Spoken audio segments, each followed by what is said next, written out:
అట్ట ఫ్లాప్ అన్న below average movie కానీ సరిగ్గా వాడుకోలేదు. రామ్ చరణ్ సరిగ్గా వాడుకోలేదు. ఇంకా గేమ్ చేంజ్ అన్నకన్నా గేమ్ ఓవర్ అంటే బాగున్నది. ఇది అన్ప్రెడిక్టబుల్ సినిమా కాదు, ప్రెడిక్టబుల్ సినిమా.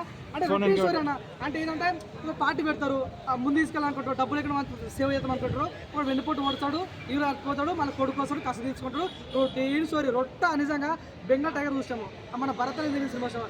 రాజకీయ సినిమా ఎట్లుండాలన్నా అంత నేను ఎంతో ఊహించుకోవచ్చు అన్న 4AM షూకి వచ్చాను. నిజంగా లవ్ బ్రేకపోతే అంత బాధపడేవాడు కానీ ఈరోజు మెగా ఫ్యాన్గా రామ్ చరణ్ సినిమా నిజంగా ఫ్లాప్ టాక్ కోసం చాలా బాధపడుతున్నాను. నిజంగా చెప్తున్నా, అన్న పర్ఫార్మెన్స్ చాలా బాగుంది, సూర్య పర్ఫార్మెన్స్ చాలా బాగుంది, అంజలి పర్ఫార్మెన్స్ చాలా బాగుంది. ఎంట్రీ సీన్స్ ఒక సీన్ ఉంటా భయ, helicopter scene, wow 5 minutes scene ఉంటుంది, చాలా బాగుంది అన్న.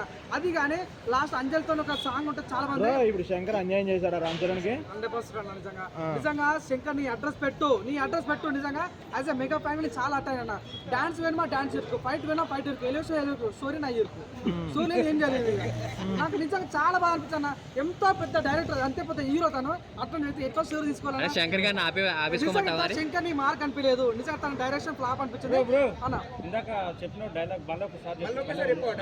డాన్స్ వేణమా డాన్స్ ఇరుకు, ఫైట్ వేణమా ఫైట్ ఇరుకు, ఎలివేషన్ స్టోరీ నా ఇరుకు, చాలా బాగా అనిపించింది అన్న. ఇప్పుడు మరేమో ఇప్పుడు శంకర్ ఆఫీస్ ఏం చేస్తావు శంకర్ ని?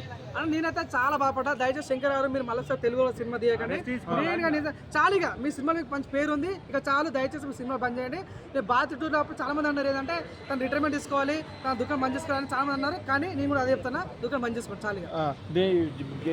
ఈ 500 పెట్టి పోయే బదులు బీర్ అయ్యి 2 బీర్లు తాగి పండుకుంది బెటర్ అంటున్నారు. అంటే వన్ టైం వాచబుల్ అన్న, మరి అంత అనలేము. కానీ రామ్ చరణ్ కోసము, మన అంజలి మ్యామ్ కోసము, సముద్రకన్ కోసము, మెయిన్గా ఎడ్జ సూర్య తనకు మార్క్ అనిపించింది.